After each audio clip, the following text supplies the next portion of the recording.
Atenção! Começa agora uma teleaula de Ciências do Ensino Fundamental. Você vai assistir a teleaula de número 9. Bons estudos!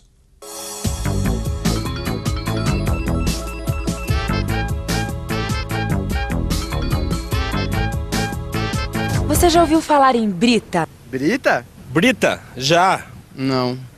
E tungstênio? Tungstênio? Palavra difícil, sim. Como que é? E dolomita, você sabe o que é? Dolomita, piorou. Dolomita? Também não. Brita, tungstênio, dolomita são algumas das substâncias usadas para fabricar diversos materiais empregados na construção de uma casa. Assistindo a nossa teleaula de hoje, você vai aprender do que são formados os materiais, o que são substâncias, as propriedades específicas das substâncias, a importância das propriedades específicas na utilidade das substâncias e o que acontece quando misturamos duas ou mais substâncias. Para aproveitar bem essa teleaula, vamos entrar?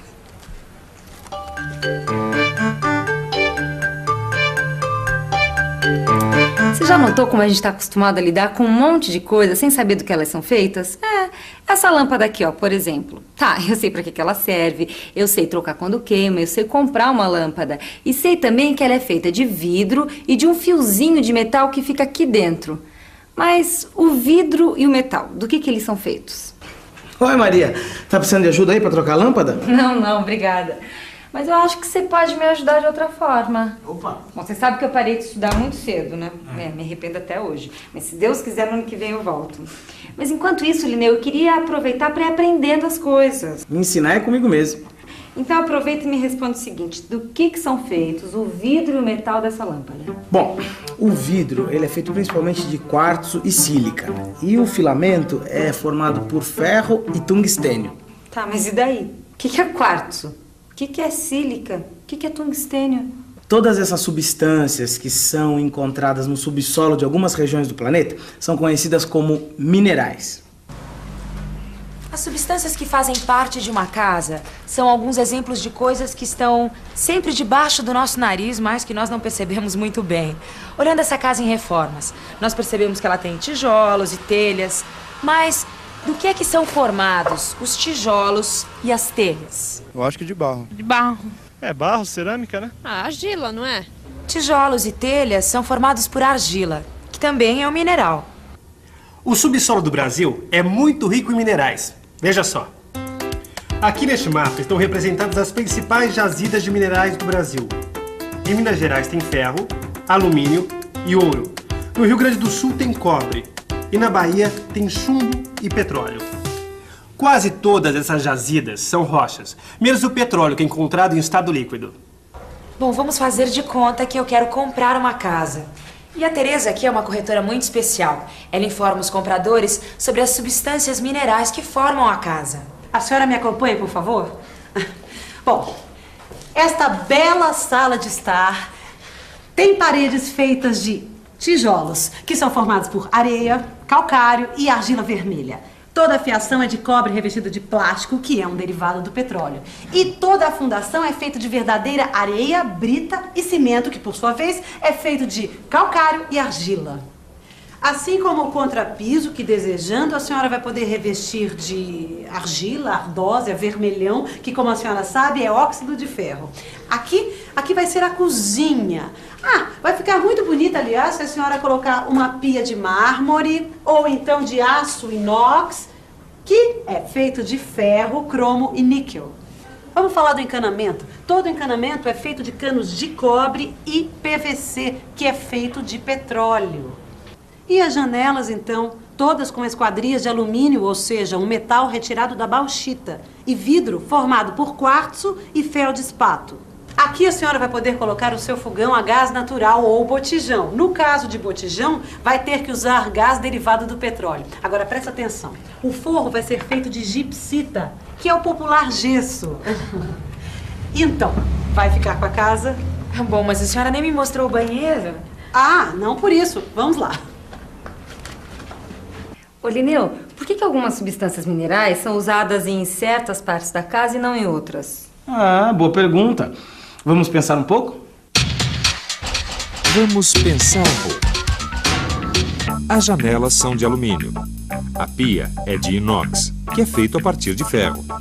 E os vidros de quartzo, claro. O ferro usado na pia é resistente, o quartzo não. Mas o quartzo, por sua vez, pode ficar transparente. O ferro não.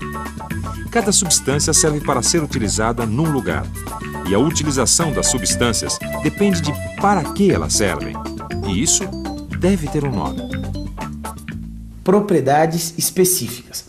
A utilização das substâncias depende das propriedades específicas delas. Uma qualidade que é de uma substância só e de nenhuma outra, que é exclusiva, especial. Isso mesmo.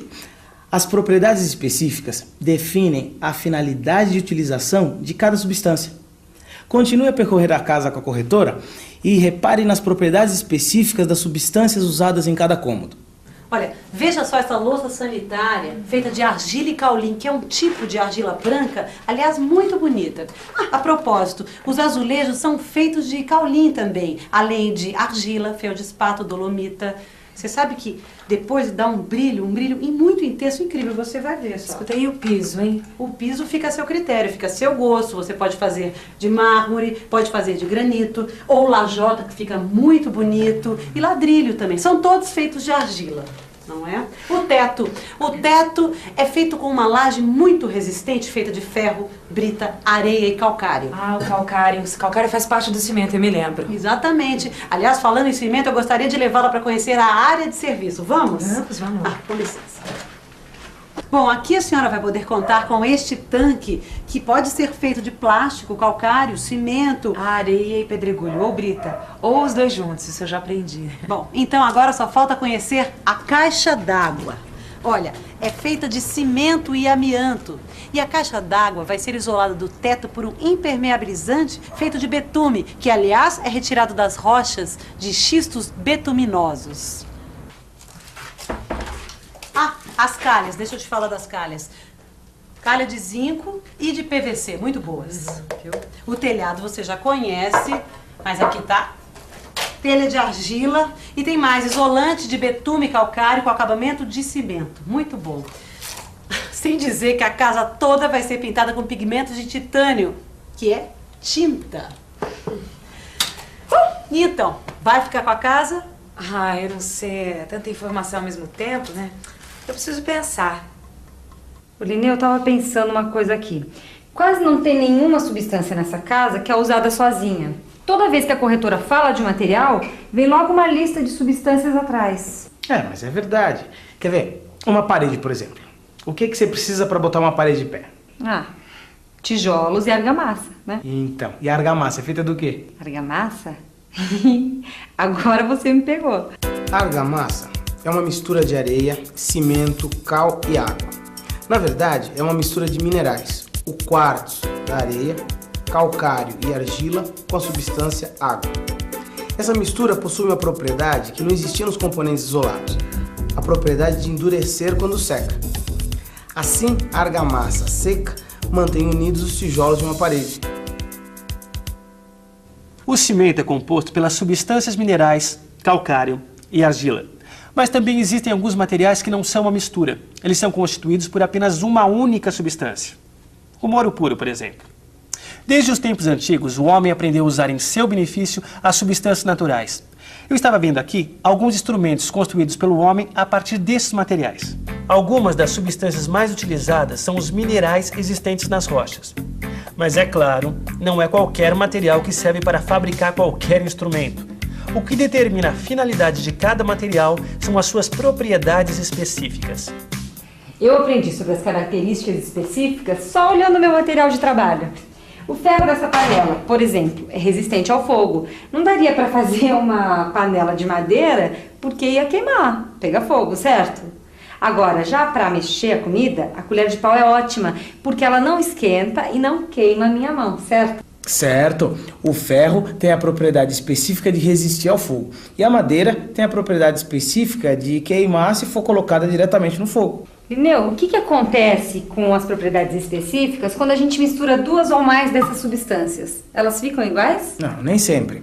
A mistura de substâncias pode resultar num composto com propriedades novas. E por isso ele pode adquirir outras utilidades práticas. Que foi o caso da lâmpada que eu troquei no início da teleaula, não foi?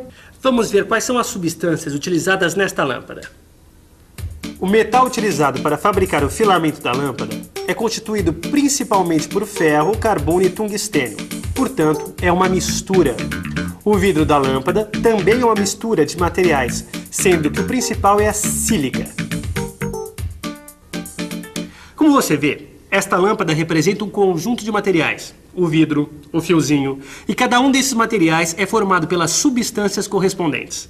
Papel, porcelana, vidro e inox, E pensar que todo esse material que eu trabalho diariamente é feito de misturas de substâncias que tem na natureza, hein? E cada mistura de materiais pode ser agrupada de muitas maneiras. E foi assim que o homem desenvolveu e continua desenvolvendo instrumentos para as mais diversas funções. E enquanto eu sirvo o Lineu, você pode aproveitar e dar uma revisada no material da teleaula de hoje. E atenção, se liga aí que é a hora da revisão. Na teleaula de hoje, você aprendeu que os materiais são formados por substâncias. As propriedades específicas de cada substância determinam suas utilidades. Novas propriedades podem aparecer quando misturamos duas ou mais substâncias. Bom, agora que você já conhece as palavras que eu perguntei no início da teleaula, só falta reforçar os seus conhecimentos sobre substâncias, estudando no livro e fazendo os exercícios. Você já deve ter visto no jornal ou na TV notícias sobre casas e prédios que desabam, não é? Às vezes, a qualidade de substâncias misturadas podem revelar a diferença entre uma boa construção e uma tapera. Até a próxima teleaula. Obrigada, já vou indo. Até logo. Até mais. Tchau.